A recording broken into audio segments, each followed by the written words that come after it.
ხერხემლის ფასეტური სახსრების ან თების დროს ან ზურგის ტვინის და ნერვული ფესვების გაღიზიანების შემთხვევაში ხშირია ზურგის ან კისრის ტკივილი. ეს ან თება და გაღიზიანება შეიძლება გამოწვეული იყოს ძვლოვანი წანაზარდებით. სიმპტომები, რომლებიც დაკავშირებულია ძვლოვან წანაზარდებთან, როგორც წესი, დროთა განმავლობაში ნელა ვითარდება, უარესდება აქტივობის დროს და უმჯობესდება დასვენების შემთხვევაში. სპეციფიკური სიმპტომები, რომლებსაც ადამიანი გრძნობს, დამოკიდებულია ამ ძვლოვანი წანაზარდების ადგილმდებარეობაზე. კისერზე მალების ძვლოვანი წანაზარდების მდებარეობიდან გამომდინარე, ადამიანებმა შეიძლება შეამჩნიონ შემდეგი სიმპტომები.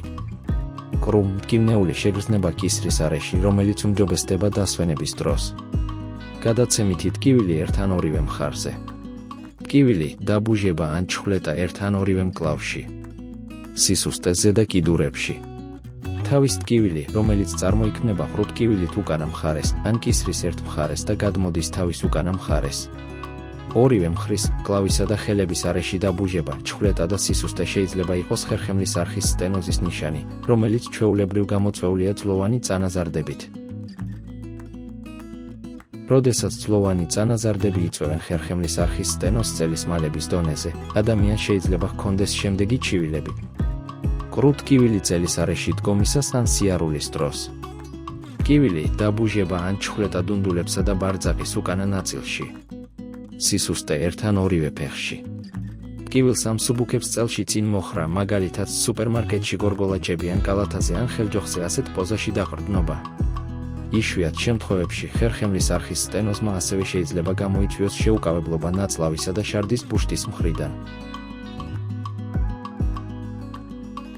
ძვლოვანი წანაზარდებსა და ხერხემლის არხის სტენოზს შორის კავშირის აღქმა მოითხოვს ხერხემლის ანატომიის ცოდნას. ხერხემლის 33 მალა ქმნის ხერხემლის სვეტს. ხერხემლის სვეტში არის სივრცე, რომელსაც ეწოდება ხერხემლის არხი, რომელშიც განთავსებულია ზურგის ტვინი და ნერვული ფესვები. ნერვული ფესვები განშტოვდება ზურგის ტვინიდან და ისინი გამოდიან ხერხემლის არხიდან მალებს შორის არსებული სივრცეებიდან, რომლებსაც ეწოდება მალთაშუა ხვრელები. ხერხემლის არხის სტენოზი გულისხმობს ხერხემლის არხის შევიწროებას. მედიცინაში სტენოზი ნიშნავს რომელიმე ანატომიური არხის პათოლოგიურ შევიწროებას. ხერხემლის არხის სტენოზის დროს ზურგის ტვინმა და ნერვულმა ფესვებმა შეიძლება განიცადონ მექანიკური ზეწოლა. ამ ზეწოლამ შეიძლება გამოიწვიოს ტკივილის, ჩხვლეტის, დაბუჟების შეგრძნება და სისუსტე. ეს სიმპტომები, როგორც წესი, ვითარდება ორმხრივად, ორივე ფეხში ან ორივე მკლავში. როდესაც ხერხემლის არხის სტენოზი გავლენას ახდენს ფეხებზე, სიმპტომები უარესდება დგომის და სიარულის დროს, ხოლო იკლებს ჯდომისას. არხის შევიწროება, რომელიც გამოწვეულია ძვლოვანი წარმოშობის სპინალური სტენოზით, არ განიკურნება ოპერაციის გარეშე.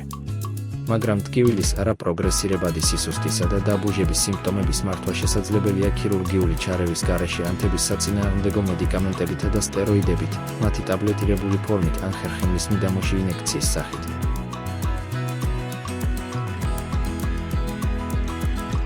ძვლოვანი წანაზარდების სპინალური სტენოზის მხოლოდ ერთ-ერთი შესაძლო მიზეზია. სხვა შესაძლო მიზეზებია მალთაშუა დისკოს პროტრუზია ან თიაქარი, ხერხემლის იოგების გასქელება, ხერხემლის სიმსივნეები, მალის მოტეხილობა, სპინალური ინფექცია და ეს ჩამონათვალი არ შემოიფარგლება მხოლოდ ამით. გარდა ამისა, სიმპტომებს, როგორიცაა ტკივილი, დაბუჟება და კიდურებში ჩხვლეტა, შეიძლება სხვა მიზეზები ჰქონდეს, როგორიცაა დიაბეტი ან სუსტი სისხლის მიმოქცევა. შესაბამისი მკურნალობისთვის და ტკივილის შესამსუბუქებლად აუცილებელია ზუსტი დიაგნოზის დადგენა.